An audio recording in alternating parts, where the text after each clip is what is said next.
Tengan todos una linda tarde. Mi nombre es Jacqueline Velasco y quiero darles la bienvenida a la conferencia El papel del psicólogo en el diagnóstico de los trastornos del neurodesarrollo, dirigido a estudiantes, profesionales de psicología y al público en general. Este programa es organizado por la Facultad de Psicología de la Universidad Ricardo Palma. Tendremos 45 minutos aproximadamente de conferencia y 20 minutos para las preguntas que ustedes tengan, que serán contestadas al finalizar la ponencia. Esta tarde nos acompaña la psicóloga Fanny Monge, quien es máster en neuropsicología clínica por la Universidad Internacional de Valencia, con formación clínica en instrumentos para el diagnóstico del autismo. Presenta una maestría en trastornos del neurodesarrollo por la Universidad Nacional Mayor de San Marcos. Asimismo, es máster sobre intervención ABA en autismo y otros trastornos del desarrollo por la ABA España. También tiene un diplomado en necesidades educativas y prácticas inclusivas en trastornos del espectro autista por la Facultad Latinoamericana de Ciencias Sociales de Argentina. No obstante, titulada en su segunda especialidad en estrategias de evaluación e intervención en dificultades del lenguaje infantil por la Universidad Nacional Mayor de San Marcos. Dicho esto, le doy el pase a la psicóloga. Hola.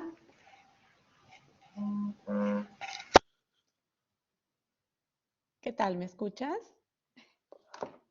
Sí, doctora, la escuchamos. ¿Cómo estás? Ok.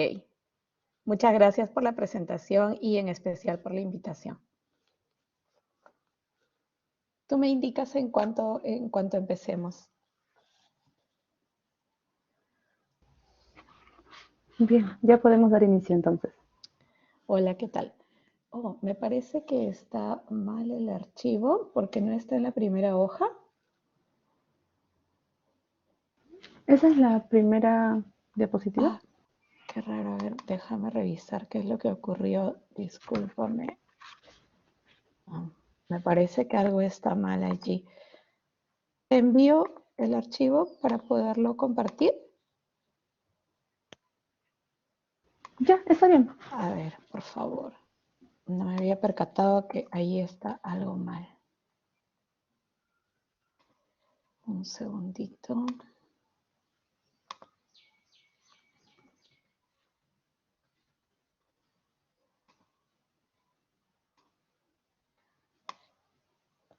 Ahí está. Te lo estoy enviando en PPT, ¿sí?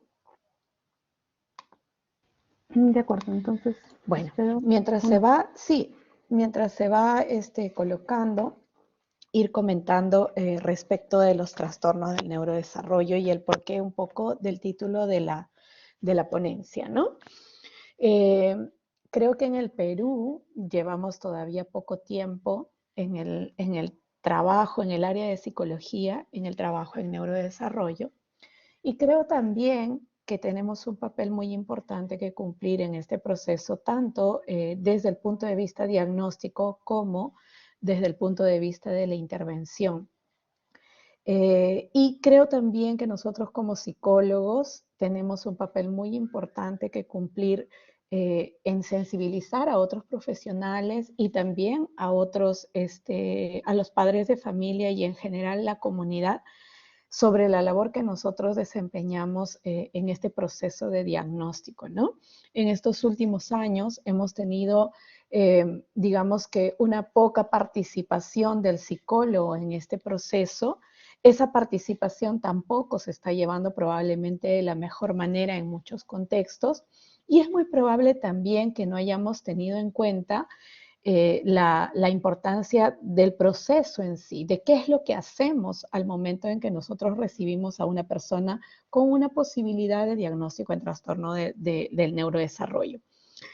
Algunos puntos de la realidad que va aconteciendo tienen que ver con el hecho de que, por ejemplo, a la hora de recibir a una persona con algún riesgo de trastorno del neurodesarrollo, se sugiere hacer una intervención directa muchas veces sin la pertinente evaluación del desarrollo.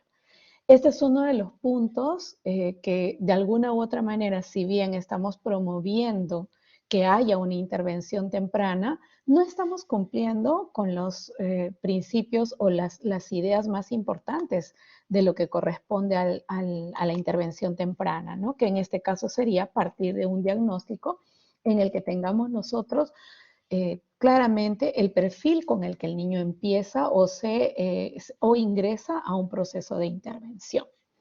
Entonces, una de las primeras partes que tendríamos que entender y que creo que los psicólogos no nos estamos dedicando mucho tampoco es lo que son los trastornos del neurodesarrollo, ¿no? Jacqueline, no sé si quizás yo lo comparto quizás allí. No sé si lo llegaste a recibir. Sí, en este momento se está convirtiendo el archivo. Ah, ya, perfecto. En unos segundos se sube. Está bien.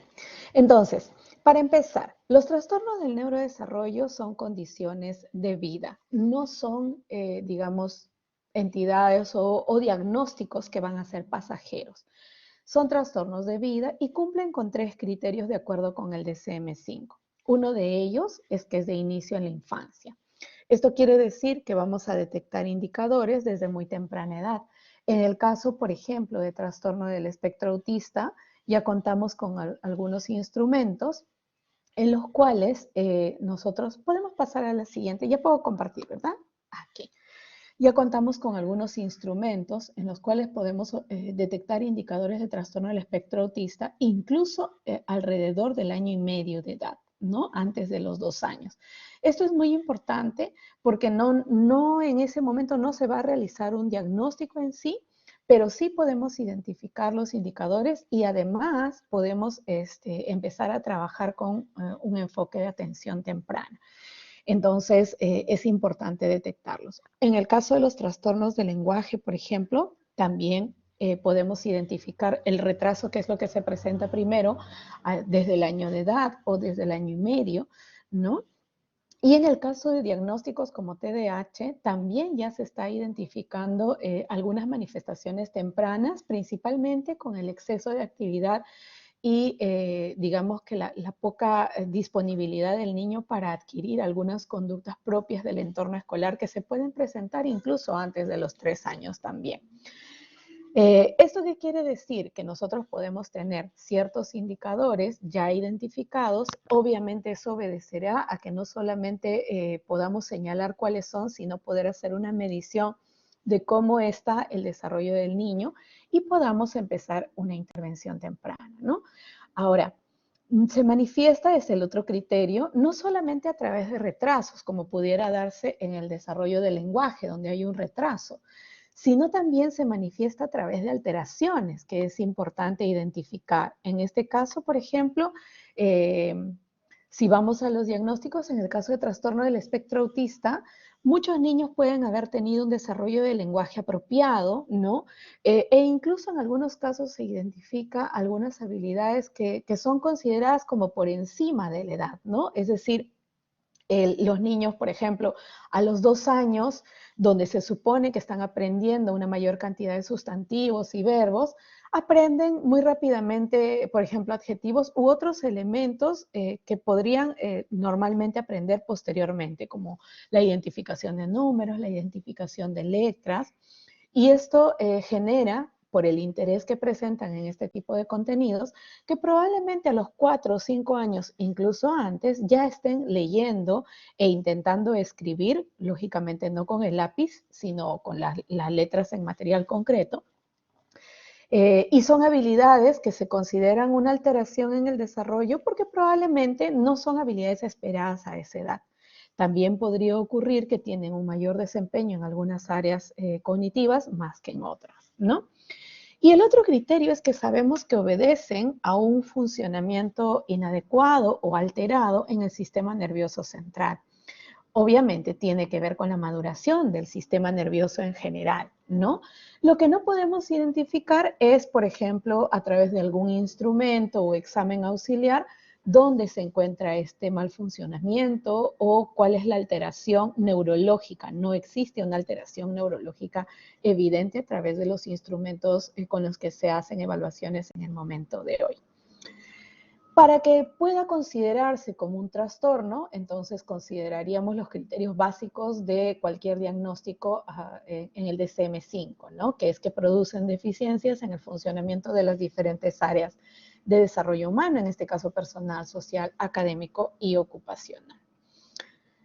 Ya hemos mencionado cuáles son algunos de estos diagnósticos que se consideran dentro de los trastornos del neurodesarrollo, ¿no? El espectro autismo, el TDAH o TDAH en español, la discapacidad intelectual, más conocida antiguamente como el retardo mental, y que también tiene ya un cambio significativo a través del DSM-5 que seguramente la mayoría debe de conocer, en el cual no se establecen, por ejemplo, los niveles o condiciones a partir del CI, sino a partir de el desempeño o funcionamiento en la conducta adaptativa, que es un cambio muy importante y para el cual también tenemos que prestar mucha atención, puesto que en el proceso de evaluación va a cambiar significativamente el proceso también, ¿no?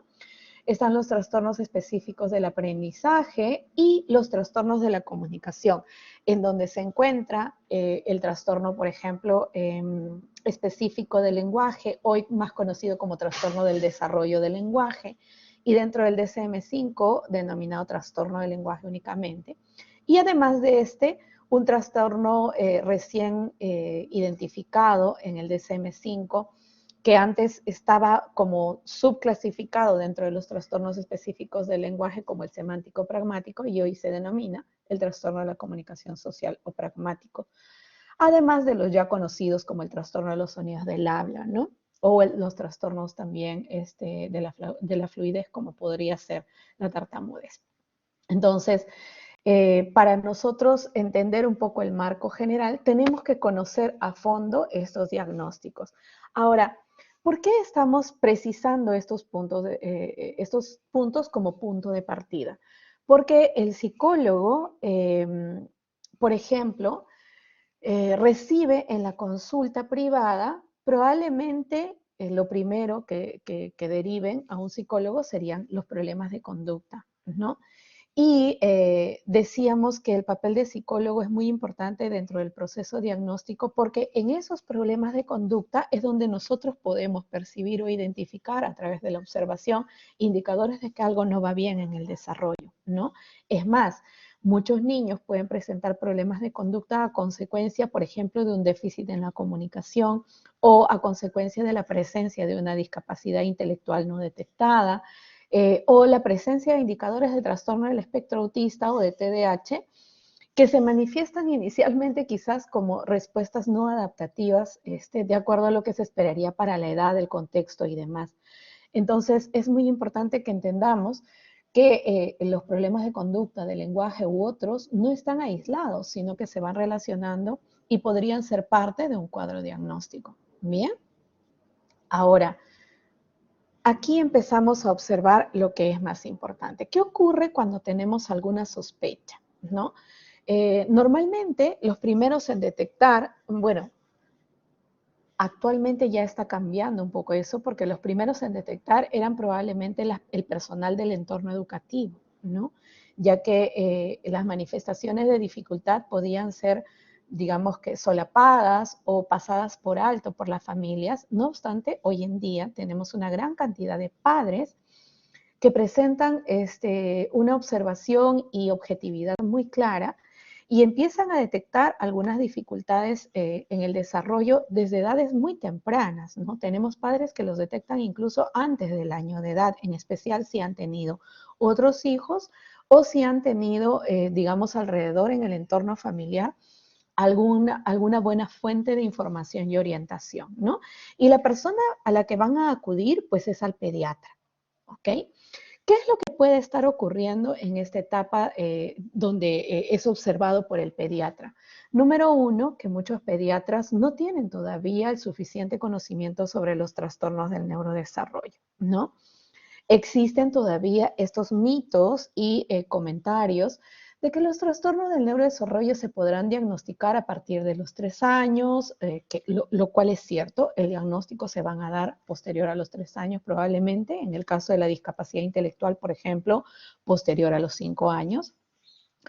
Sin embargo, olvidan no realizar este proceso importante que, a pesar de que no vamos a emitir un diagnóstico, debiéramos de analizar qué es lo que ocurre y a partir de ello empezar a realizar una intervención temprana. La detección precoz y la observación, tanto como la intervención temprana, debieran ser lo más importante, pero lo que está ocurriendo es que muchas veces, luego de reportar esto al médico, el médico envía a la familia a esperar, ¿no? O genera estos comentarios de, bueno, no hay que preocuparse, en especial si es un niño, los varones hablan más tarde, y entonces podríamos estar postergando ese proceso, ¿bien?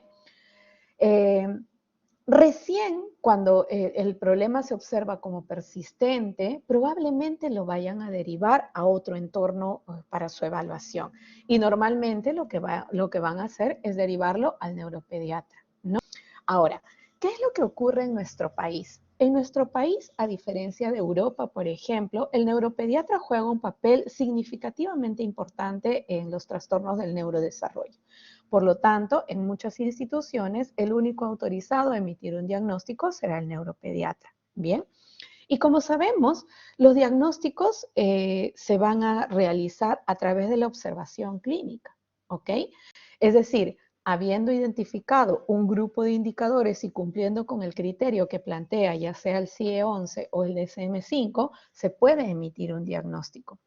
No obstante, el hecho de que hagamos esto de manera únicamente con la observación clínica genera que no necesariamente a la hora que llegue al momento o al lugar donde va a realizarse la intervención se pudiera proceder de manera adecuada.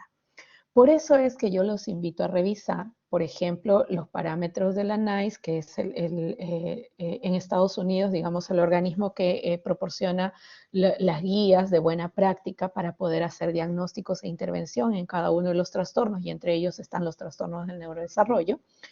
O revisar aquellas guías que ya están saliendo, por ejemplo, en España tenemos la SCAP, que es una guía de práctica basada en evidencia para el diagnóstico e intervención de trastorno del espectro autista específicamente, ¿no?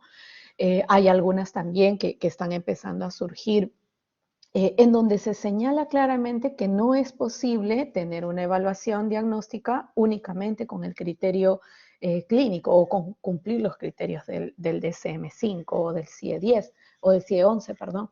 Por lo tanto, debemos de profundizar un poco en ello y veremos ahí la importancia. Si hacemos una clasificación, el neuropediatra lo que va a hacer es una observación y examen clínico. Dentro de esa observación, lo que va a hacer probablemente es realizar algunas preguntas a la familia y durante el examen clínico, pues, evaluar lo que corresponde a su área, ¿no? Probablemente el estado de alerta, algunos reflejos, etcétera.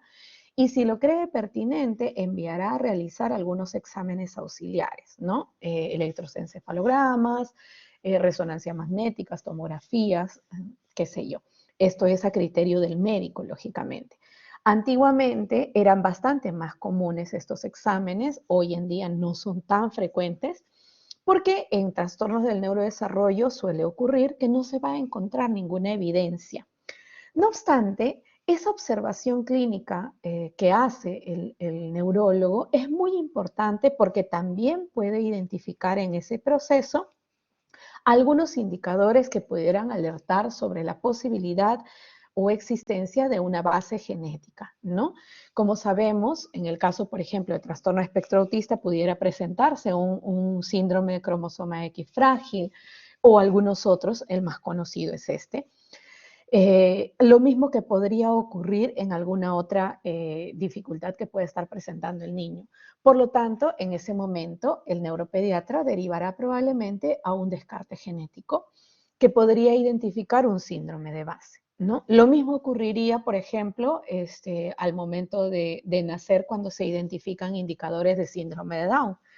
La presencia de un síndrome de Down, por ejemplo, confirmado, que se hace muchísimo más temprano porque los rasgos característicos físicos lo van a dar a notar, permitirá anticiparnos a la posibilidad de que esté acompañado de una discapacidad intelectual, ¿no? Entonces, los niños con síndrome de Down, por ejemplo, tienen la ventaja de que pueden recibir no solo su diagnóstico de manera más temprana, sino la terapia y la intervención temprana actuará de manera muchísimo más rápida, incluso en los primeros meses de vida, porque sabemos y sospechamos de que pudiera estar acompañado de una discapacidad y el niño definitivamente desde que nace va a presentar un retraso motor probablemente, ¿no?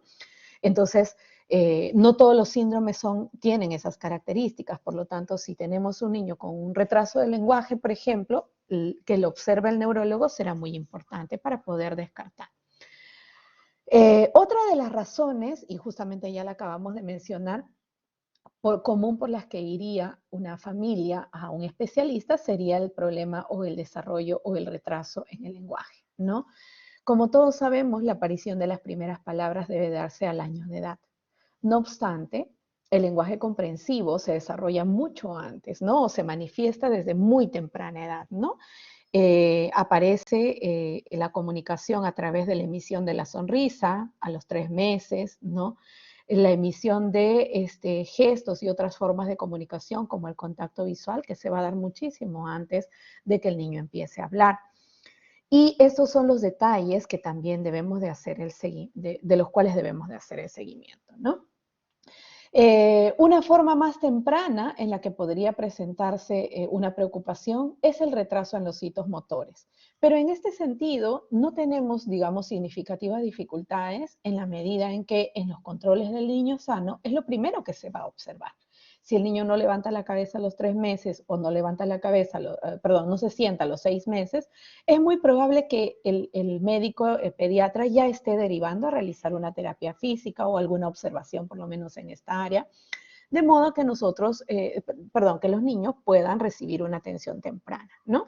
Pero es muy poco probable que en esas tempranas edades llegue al psicólogo, ¿no? Y aquí justamente estamos tratando de discutir por qué el psicólogo es tan importante en este proceso. Bien. Ahora, ¿qué significa un diagnóstico para tener en cuenta cómo participa también el psicólogo? Implica la identificación a través de algunos criterios o directrices de algunos especificadores, es decir, ¿qué ocurre? ¿No? ¿Cuáles son esos indicadores que se presentan en el desarrollo del niño? Requiere también que el profesional cuente con un juicio clínico, ¿no? Y con experiencia. Y para ello, obviamente, realizar también el diagnóstico diferencial requiere de conocer todos los posibles trastornos que se pudieran presentar en el desarrollo, ¿no? Si nosotros hemos tenido en cuenta estos detalles, entonces podremos analizar lo que sería la práctica basada en evidencia en psicología. Para nosotros poder entender cómo el psicólogo participa en el proceso diagnóstico, tendríamos que saber que para emitir un diagnóstico principal tendremos que identificar no solamente los indicadores, sino también aquello que está afectando en el proceso de desarrollo del niño. Es decir, podemos tener un niño que no ha tenido, digamos, dificultades en el desarrollo motor, punto número 1. Está teniendo, a lo mejor, indicadores de un posible trastorno del espectro autista. ¿Cuáles serían estos? Hay una falla en la comunicación, en la respuesta al nombre, en la interacción y reciprocidad socioemocional, y existen algunas conductas atípicas. Bien. No obstante, también estamos identificando un retraso en el desarrollo del lenguaje. De todo lo que hemos mencionado, encontramos los indicadores que pudieran acercarse a un trastorno del espectro autista, que probablemente sería el diagnóstico principal, pero también estamos identificando un retraso en el desarrollo del lenguaje. Este es común en personas con trastorno del espectro autista, es posible que lo sea. Pero también hay niños con trastorno del espectro autista que no presentarán ninguna alteración en el desarrollo formal del lenguaje, en los hitos del desarrollo del lenguaje. Por lo tanto, el diagnóstico principal podría acercarse más a un trastorno del espectro autista y podríamos tener una comorbilidad con un trastorno del lenguaje, ¿no?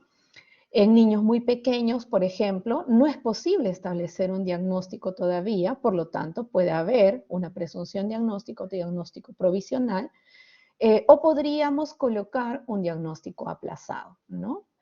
En estos dos casos, muchas veces es porque no se cuenta con suficiente información por la edad del niño, por las características y su manifestación, o también no cuenta, lógicamente, con el criterio de edad, que muchos diagnósticos lo tienen claro.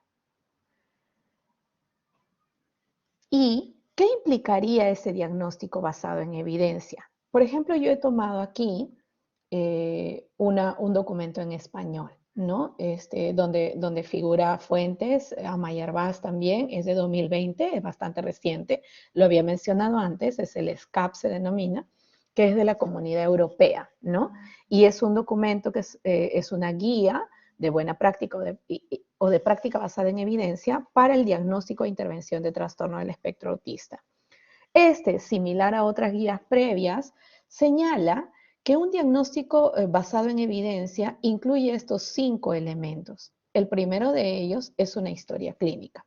La historia clínica implica la recabación de datos sobre la problemática, sobre los antecedentes y desarrollo del niño, así como de diferentes aspectos o pasos que se han tomado en su intervención previa o en su exploración previa. Esta historia clínica la puede realizar el médico pediatra, por ejemplo, la puede realizar el neuropediatra, por ejemplo, y la realiza también el psicólogo cuando revisa o recibe a un niño para evaluación. Entonces, este es un documento que puede ser realizado por alguno de estos profesionales.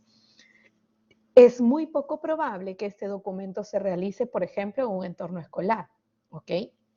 ¿Qué se hace en un entorno escolar, en una guardería o en un servicio de estimulación temprana?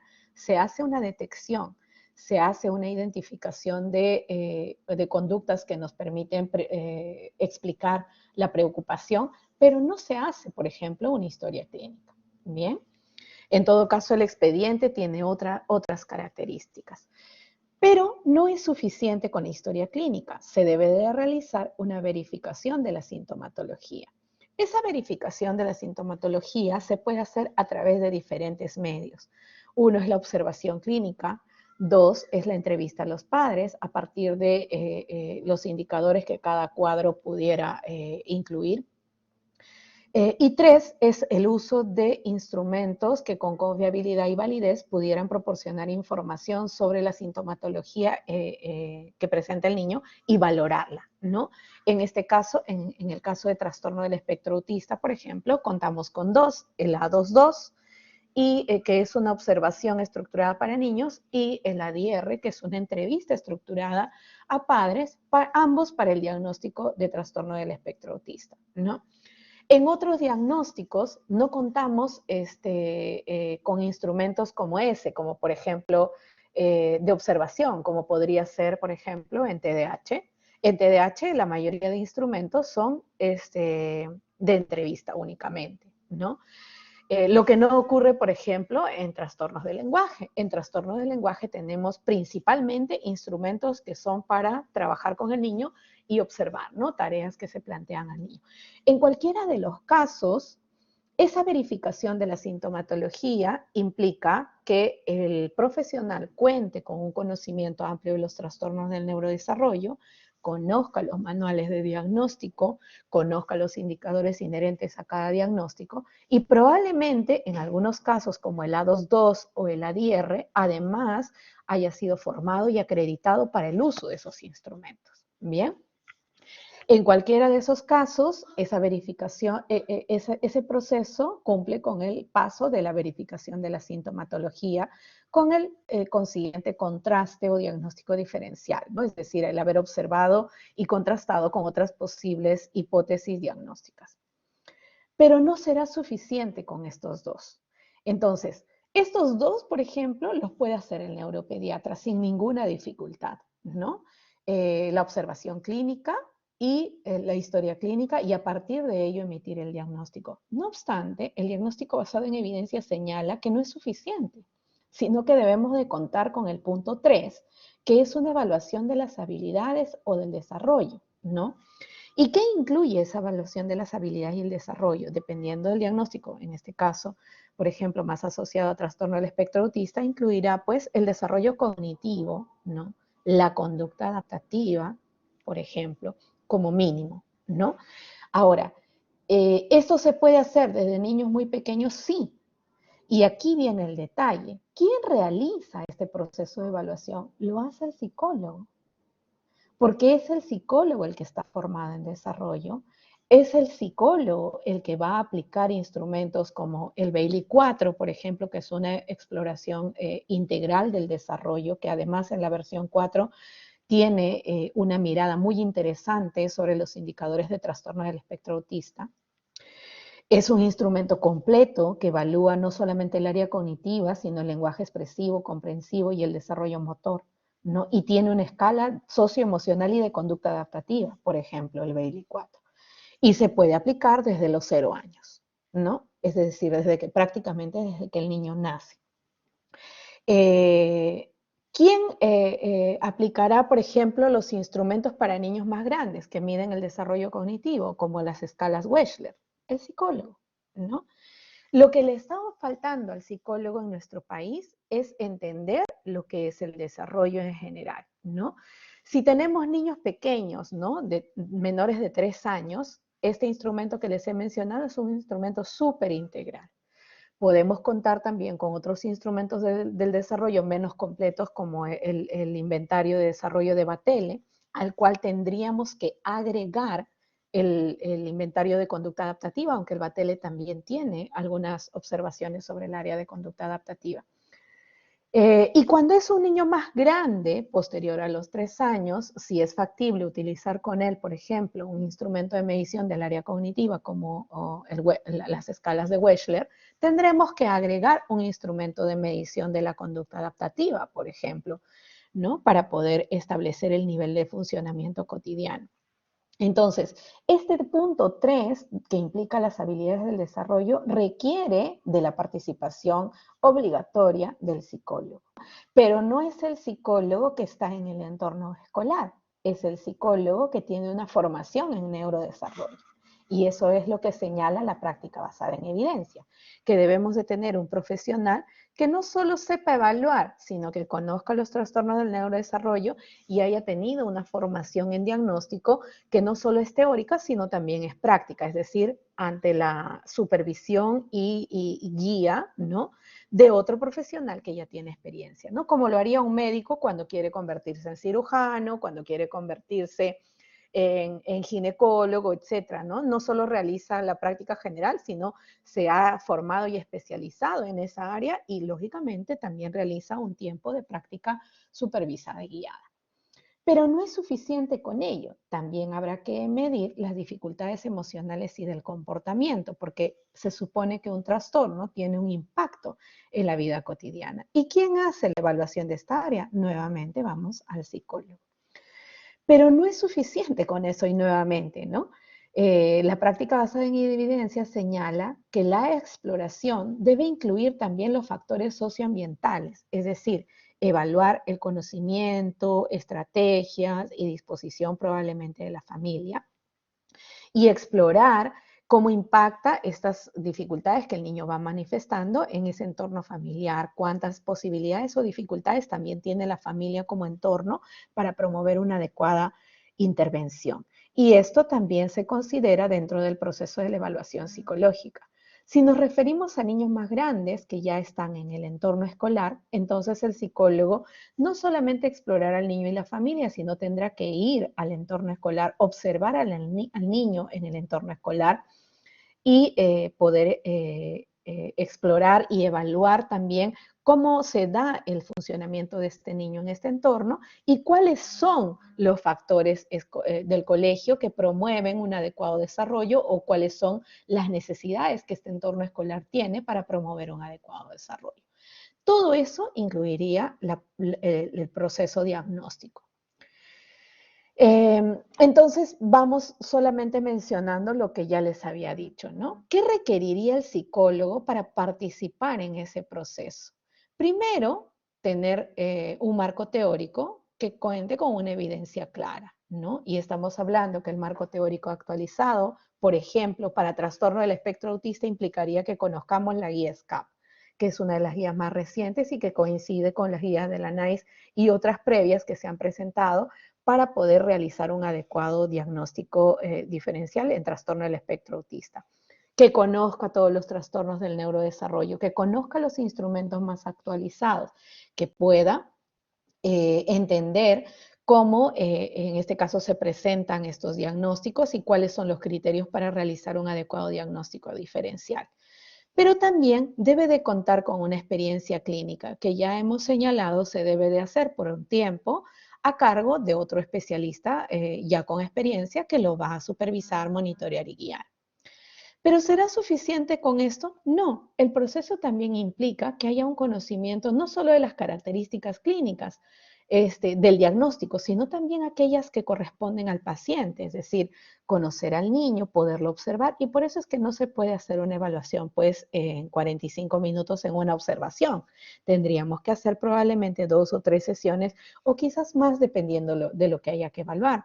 Si abordamos, por ejemplo, un niño de 8 años con una sospecha de trastorno de déficit de atención e hiperactividad, no solamente vamos a medir aspectos cognitivos, también tendremos que, probablemente en una evaluación neuropsicológica, medir las funciones ejecutivas, los diferentes tipos de atención, y dentro de ello empezar a conocer cuál es el potencial y dificultades del paciente. Bien.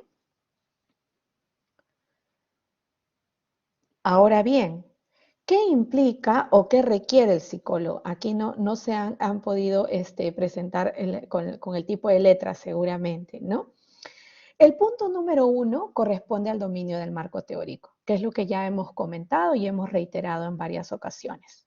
El punto número 2 corresponde a las habilidades de observación conductual, es decir, el psicólogo no va a obtener adecuada información si únicamente aplica una prueba. Durante la aplicación de ese tipo de tareas o actividades que están diseñadas para poderlas realizar con el niño, deberá de observar cómo responde el niño. Una evaluación diagnóstica no es una evaluación que nos debe de orientar a obtener una puntuación, sino más bien debe de orientarnos a poder describir cualitativamente cómo funciona el niño dentro de la realización de una tarea. Poder explicar el por qué falla en la ejecución de una tarea o por qué obtiene una puntuación menor, cuál es el error o cuál es la dificultad que está presentando, ¿no? Debe además, en el punto 3, de tener características personales como flexibilidad y empatía. Va a ocurrir muchas veces que los niños con trastornos del neurodesarrollo con sospechas de presentarlo tienen dificultades conductuales y no logran involucrarse apropiadamente con los adultos. Si el evaluador no tiene la suficiente empatía, no es capaz de observar y no es capaz de ganar esa interacción con el niño, establecer ese adecuado rapport, entonces es muy probable que el rendimiento no sea el más adecuado durante la observación. En el punto número 4, requiere desarrollar de una capacidad de sistematización, ya que implica, además de conocer la prueba, por ejemplo, o el tipo de tareas, organizarse de acuerdo a las manifestaciones del niño. Si tiene problemas conductuales, de atención o de trabajo en mesa, ¿no? A lo mejor el niño ni siquiera se sienta por mucho tiempo, tiene que saber distribuir apropiadamente las actividades y propuestas que tiene que realizar con él, ¿no? Además, debe de tener un dominio de los instrumentos de evaluación y entender que, como ya lo hemos mencionado, algunos de ellos requieren de una acreditación adicional a la formación de psicólogo. Asimismo, en el punto número 6, requiere de un sentido crítico y de análisis. Un sentido crítico implica contrastar constantemente lo que estoy observando con las hipótesis y tener en cuenta también los criterios de los manuales diagnósticos. Y en el punto número 7, el psicólogo también requiere de adecuadas habilidades de redacción, ya que va a pasar que no logra a lo mejor, a pesar de haber desarrollado un muy buen proceso de evaluación, no logra plasmar todo lo que observó de manera coherente y adecuada en un informe de evaluación. Bien. Ahora, ¿cuál sería la finalidad de este informe de evaluación? No es únicamente mencionar las puntuaciones, implica obtener toda la información para el diagnóstico diferencial, lo que ocurre y lo que no ocurre, ¿no? Contrastado con la edad y contrastado con cada uno de los posibles diagnósticos hipótesis que tenemos, que normalmente será 1 o 2, ¿no? Debe de también identificar comorbilidades. Por ejemplo, podemos tener un niño que presente un trastorno del espectro autista y también esté presentando un trastorno de déficit de atención e hiperactividad. O esté presentando al mismo tiempo lo que es más común en trastorno de espectro autista, un trastorno del lenguaje que involucra la comprensión. Entonces debe de permitir identificar aquellas condiciones que se están presentando de manera paralela. Debe de obtener, y esto es lo más importante del proceso de evaluación del psicólogo, un perfil tanto de fortalezas como debilidades. Algo que yo le digo a la familia, el día de hoy, por ejemplo, he recibido una familia, una madre que me dice, quiero realizar la intervención de mi hijo, ¿no? Mi hijo tiene una sospecha de trastorno del espectro autista y tiene 2 años y medio. Y me han dicho que debe de hacer terapia A, B, C y D, ¿ok? Y yo le digo, señora, muy bien, ¿me puede usted enviar el informe? Y ella me dice, no, no tengo ningún informe y solo tiene la derivación del médico neuropediatra que le envía a hacer las terapias y que le dice que hay una sospecha de trastorno del espectro autista, ¿no? Y ella me dice, sí, me han dicho que podría hacerle una evaluación, pero yo no lo creo importante porque quiero intervenir. Entonces yo le explico, ¿no? Le digo, ¿cómo podríamos empezar a hacer una intervención, por ejemplo, en el área del lenguaje, que es una de las terapias que le han solicitado, si no sabemos cuáles son las características y el perfil del niño? No sabemos si habla, cuántas palabras tiene en su vocabulario, si utiliza sustantivos, verbos, no sabemos si ya utiliza estructuras. Eso en el lenguaje expresivo. En el lenguaje comprensivo, no sabemos si comprende cuando yo le explico que es digamos, un discurso que implica varias oraciones, o si comprende oraciones de 4, 5, 6 palabras, o si comprende solamente oraciones simples de 2 a 3 palabras, o si no comprende, ¿no? Que es lo que muchas veces puede ocurrir. Entonces, ¿por qué es importante esa evaluación? Porque me va a permitir saber desde dónde inicia, ¿no? Otra de las cosas que puede ocurrir es que el terapeuta empieza a trabajar con un niño que no ha sido evaluado y empieza a plantear, y yo he supervisado a muchos terapeutas, y a la hora de ver lo que están trabajando le digo, pero si el niño ya tiene esa habilidad, ¿por qué le estás trabajando? Yo no veo que haya aprendido absolutamente nada durante la sesión de intervención. Y es la primera vez que plantea el objetivo. ¿Por qué ocurre eso? Porque no tenemos una evaluación previa. Entonces, no sabemos de dónde estamos partiendo y obviamente tampoco sabemos hacia dónde tenemos que llegar. Peor aún, no tenemos el punto número 4, que son las necesidades de intervención. Es decir, no sabemos si realmente requiere una terapia de lenguaje o a lo mejor tiene otras prioridades. O a lo mejor estamos atendiendo, por ejemplo, con una terapia ocupacional sensorial, pero el niño tiene un déficit significativo en el lenguaje. Y si el niño pierde tiempo en sus primeros años de vida, es casi como un crimen. Entonces, el informe de evaluación del psicólogo debe de contar con esta información. ¿Para qué? Para establecer una línea base de intervención y también una meta de intervención. Bien, ¿sobre qué evaluar en el área psicológica? Para el psicólogo formado en verificación de sintomatología, tendrá que hacer la evaluación de sintomatología, evaluará las funciones cognitivas a la edad correspondiente, porque no se puede hacer a más temprana edad las funciones ejecutivas, pero sí obligatoriamente debe hacer una medición de la conducta adaptativa, de las conductas problemáticas y de las necesidades y posibilidades de la familia. Para todo esto requerimos instrumentos y requerimos también una formación, ¿no? Y en el informe se deberán destacar no solamente un informe diagnóstico, no es la presentación, no es un tamizaje, por lo tanto yo no necesito ver necesariamente la puntuación solamente, ¿no? Sino necesito ver cómo lo hizo, por qué falló, qué es lo que está fallando y una conclusión. Si yo tengo dificultades, por ejemplo, en el aprendizaje, estas se están explicando por un déficit en memorias de trabajo, por un déficit a lo mejor en las habilidades visoespaciales, ¿no? Pero no hay un déficit de comprensión verbal, etcétera, etcétera, etcétera. Entonces necesito una información que sea completa. Un punto adicional que tenemos que reiterar, porque en el Perú no se está manejando de esta manera, es la conducta adaptativa, ¿no? La conducta adaptativa es el indicador que va a permitir establecer el nivel de compromiso, por ejemplo, en la discapacidad intelectual, ¿no? Y lo mismo ocurre cuando nosotros, por ejemplo, revisamos o realizamos una evaluación de un posible trastorno del lenguaje. Deberíamos de corroborar que no haya afectación en la inteligencia no verbal, deberíamos de corroborar que no hay afectación a nivel de otras habilidades y que son más específicas del área del lenguaje, pero además debemos de corroborar que ese niño en su vida cotidiana también funciona como otro niño de su edad. O, de lo contrario, establecer también la necesidad de trabajar en esta área, porque no solamente estamos viendo un déficit en el área del lenguaje, sino también en la conducta adaptativa, lo que está ocurriendo en el Perú, no como déficit, sino como un bajo desempeño en los niños en conducta adaptativa, ¿no? Entonces hay que tener en cuenta ello también de manera clara y coherente. Bien.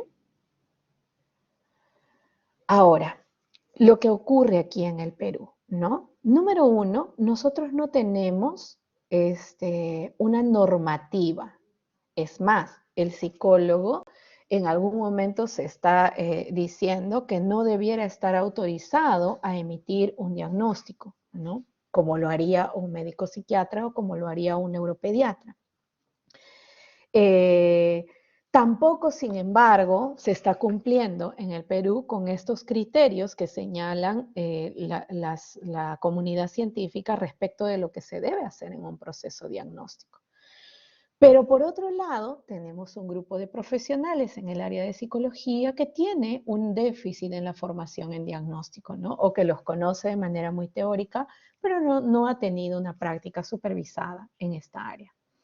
Luego también tenemos informalidad, es decir, pretendemos, por ejemplo, existen todavía muchos profesionales que están realizando procesos diagnósticos en el área de psicología, me refiero, ¿no? Y que, por ejemplo, han utilizado para ese proceso diagnóstico algún instrumento que ya sabemos que solo se usa para un tamizaje o screening, ¿no? Que no ha realizado una evaluación integral. Y puede ocurrir esto porque no cuenta con la formación o tampoco cuenta con los instrumentos, algo que está ocurriendo, ¿no? Que en el Perú no tenemos instrumentos, en principio no tenemos instrumentos adaptados, que ya es un problema serio, ¿no? Incluso cuando hice mi sustentación de trabajo para el máster de neuropsicología clínica, claramente yo había expresado en mi documento de mi investigación de que en el Perú no contamos con adaptaciones de instrumentos neuropsicológicos a la realidad peruana. Hablamos de instrumentos modernos, ¿no? Porque estamos hablando de instrumentos que son bastante completos y demás. Incluso de las propias escalas de inteligencia, no las tenemos, ¿no? Y una de las preguntas que me hicieron en la universidad es, ¿cómo cree usted que impacta el hecho de no tener instrumentos adaptados o con baremos también de nuestra población en los resultados, ¿no? Y es algo importante de tener en cuenta. Pero además, ocurre que ni siquiera contamos con los instrumentos adecuados, a pesar de que todos ellos tienen baremos extranjeros, no tenemos las versiones adecuadas, trabajamos con instrumentos muy anticuados y que ya han sido corregidos o que tienen versiones más nuevas, no contamos con instrumentos de medición de la conducta adaptativa formales en muchas instituciones, etcétera, ¿no? Y lo otro es que también contamos con estos mitos, ¿no? No se puede evaluar. En realidad, lo que debiéramos de decir es que no podemos aquí en esta institución evaluarlo porque probablemente no contamos con el personal o no contamos con los instrumentos, ¿no? Muchas veces se atribuye esto a que el niño tiene problemas de conducta y por eso no se puede evaluar. Eso querría decir en realidad que el profesional no cuenta con las habilidades para poder hacer una evaluación adecuada con un niño de esas características. Otra de las razones es que es muy pequeño para evaluar. Ya les he comentado que contamos con instrumentos desde los 0 años, por lo tanto no podríamos decir que es muy pequeño para evaluar. Y otra vez también señalamos que ya el neurólogo hizo un diagnóstico. Sí, está bien el diagnóstico del neurólogo, eso está perfecto, pero recordemos que necesitamos tener un perfil de desarrollo de fortalezas y debilidades para poder empezar a intervenir apropiadamente. Por todas estas razones que hemos discutido, Yo considero que, y esto también es una opinión personal, lógicamente, que el papel del psicólogo, del neuropsicólogo en el proceso diagnóstico es trascendental, ¿no? Porque marca una diferencia respecto de cómo se va a llevar a cabo la intervención en el niño. Es decir, la etiqueta diagnóstica no es lo más importante y en realidad tampoco es muy difícil identificar una etiqueta diagnóstica. Lo más importante es tener la información suficiente para saber de dónde partimos y hacia dónde queremos llegar en el caso de un niño, ¿no?